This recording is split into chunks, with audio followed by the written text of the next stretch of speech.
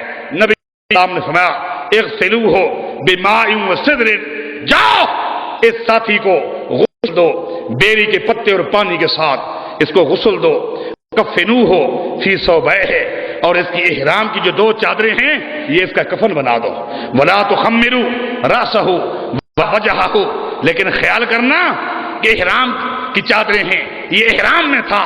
جب تم کفن بناؤ اس کے چہرے کو، اس کے سر کو ننگا رکھنا ہے. احرام والے کا سر بھی ننگا ہوتا ہے، چہرہ بھی ننگا ہوتا ہے. اس کے چہرے کو ننگا رکھنا ہے، اس کے سر کو ننگا رکھنا ہے. فَإِنَّهُ يُبْعَثُ يَوْمَ الْقِيَامَةِ مُلَبِّيًا، قیامت کے دن لوگ نفسی نفسی کر کے اٹھیں گے، لیکن جب یہ قبر کرے گا اٹھتے ہوئے کہے گا لبیک اللہم لبیک لبیک لا شریک لک لبیک ان الحمد والنعمت لک والملک لا شریک لک. حضرات یہ حدیث ہے، اس حدیث کا مطلب تو یہ ہوا احرام کی حالت میں کوئی فوت ہو جائے وہی چادریں اس کا کفن بنے گی، اور اس شخص کے چہرے کو، اس شخص کے سر کو ننگا رکھا جائے گا. اس حدیث کو ذکر کرنے کے بعد الکفایہ کا مصنف آگے کیا کہتا ہے؟ مذہبنا علی خلاف حکم ھذا الحدیث، اس حدیث میں جو اللہ کے پیغمبر نے حکم دیا ہے ہمارا مذہب اس حدیث کے خلاف ہے. میں تم سے پوچھتا ہوں یہ کیسا مذہب ہے جو حدیث کے خلاف ہے؟ ذات محمد الرسول اللہ کی، بات باپ دادے کی، اور اللہ کے پیغمبر کی حدیث کی مخالفت میں مذہب گڑھ لینا اور مذہب کا نام پیغمبر کی مخالفت رکھنا اور بے ادب و گستاخ کے الزام ہمارے پر لگانا.